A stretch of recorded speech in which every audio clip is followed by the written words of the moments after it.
What's going on, guys? Noobs here. All right, the hype got to me. After all my complaining and saying I wasn't sure I was going to get a Switch, I cracked. I was so sure I wasn't going to get one, and then I got the call from EB saying your pre-order is coming in a couple days, and the hype got to me. What can I say? But you know what? There's nothing I love more than whining, and I'm sure the Switch will provide an excellent opportunity to do so, so that's how I justify it to myself. Uh, Speaking of whining, I figured I'd give a little first impression of the Switch, what I think so far. So here it is in all its glory. Long waited, long anticipated. I have to complain about these controls, alright? So first of all, now Zelda uses all the sticks and buttons. It is a very controller intensive game. And you know what? Having this joystick below the buttons but so close to them, I'm finding that joystick is actually getting in the way of my fingers. It's actually in the way of my thumb there. As well, the plus and minus buttons are in like just the worst spot. And also, it's made worse by the shape of them. Particularly that little minus. I gotta hit it right with like the right with the fingernail as well, and the stick gets in my way on that side as well. It is so weird to me that they are not down where the share and the home buttons are. I don't know why they're stuck up there or why they're such weird little shapes. So I think there are issues right away with the just the layout of the controller. Frankly, I did not manage to get my hands on a pro controller. No doubt that would be a lot easier to use, but you know, it kind of goes to this whole idea, this whole issue that seems to be going on with the Switch, where everything's designed to just annoy you just enough to make you want to go out and buy something else. Why the controllers in the box should be all you need, right? Why do we have to go out and buy a separate controller when we know how much value is attached to these Joy-Cons? So a little annoyed with the configuration there. Now, the commercials make it look so easy to pop these things out. There are little buttons on the back that let you kind of release them, and you can slide them out. There we go. So I haven't had any issues sliding the Joy-Cons on and off the main console or in and out of the grip either, but these little things that they give you to give you a little something more to hold, I found they're a bit of an issue.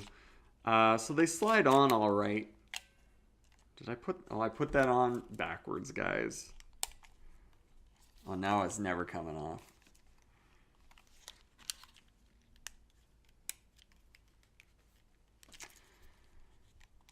What have I done? So, in the course of shooting this video, I managed to put the little grip thing on, reverse, and now I can't get it off. See, this is what I'm talking about. Let's try the other one. Alright. So they got there's a little plus symbol on there, so that's how you know you line it up with the plus. There's a little lock on there, you gotta unlock it. You slide it on. Slides on nicely. You can see the little lock at the back there, a little white thing. That's how you lock it on there. Now let's unlock it. Push the little release button. See, it's tough. It's tough to get these on and off. There's not a lot to hold on. There we go. Got it. But the other one, we're going to have to deal with that later, I guess. So, and everything just feels a little bit breakable to me. There have been scattered reports of people actually scratching the tablet along the sides where they slide it in and out of the dock because the dock is just plastic inside, which is insane to me. I don't know why the screen needs to be covered inside the dock anyways. I mean, I've been charging my Wii U gamepad on that little stand they give you for years. It doesn't need anything more advanced than that. So that big chunk of plastic on the front of the dock doesn't need to be there and seems to only be causing issues for people.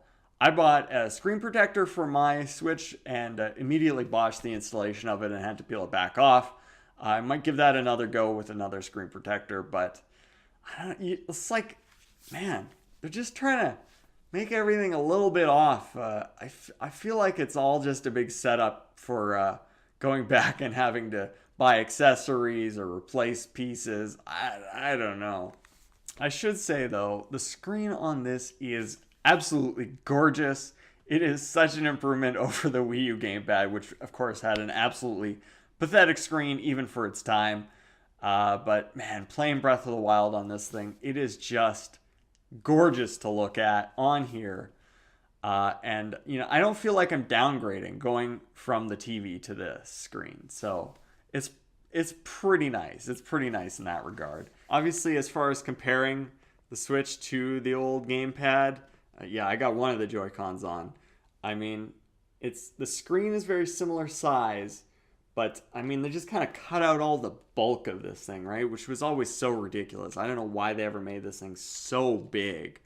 But you know, I miss the nice big buttons, the D-pad, the joysticks being above the buttons, the normal plus and minus buttons. So, you know what? It's not perfect. There is definitely room for improvement on this thing. And hey, I wouldn't be surprised at all if we could start getting some pretty regular revisions on this thing. I did want to talk about the games a little bit.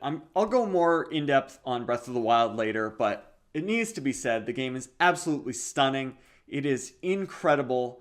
The sense of adventure is unparalleled, and it is a leap forward for the franchise like only Ocarina of Time was. It is second to none. It's incredible. So there is that, but the rest of the lineup is obviously pretty lacking. And, you know, this whole system, it's a death by a thousand cuts, isn't it? There's no browser, no Netflix. As far as I can tell, there's no, like, game log. I love that feature on 3DS where you can just go look up what you've played, how many hours. I haven't seen any of that. Friend codes somehow are back. They snuck that one past us. I mean, they got rid of them on Wii U. I didn't think we even need to worry about them, but there they are. Friend codes in 2017. So there's all these little issues. No virtual console. That drives me insane. Just all these little things about the system that need to be fixed. Some of them can be fixed in simple updates. I'm sure a lot of this stuff will come. But other things, I don't know. I mean, desyncing issues, I don't know if that can be fixed. I don't know if scratching issues, maybe that'll be fixed in a revision. I don't know. But for now, it is as a lot of people said, it feels like a bit of a soft launch. Feels like we're beta testers for Nintendo at this point. And there are certainly plenty of issues to be worked out with the system. And you know what? If all you want to do is play Breath of the Wild and you already have a Wii U, I don't think you need to rush out and get a Switch. I mean, you do have to rush out and get Breath of the Wild, but you don't need to rush out and get a Switch. The system will still be there by the time Mario Odyssey comes out. I don't regret my purchase because it gives me plenty to talk about in these videos. But if I wasn't doing these videos, I'm not sure I'd really... I probably regret my purchase a little bit at this point.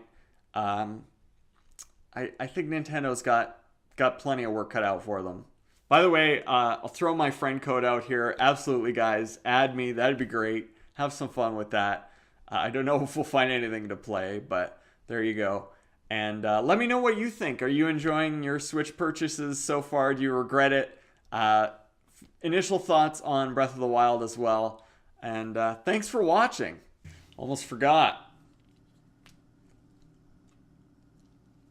Oh, Jesus.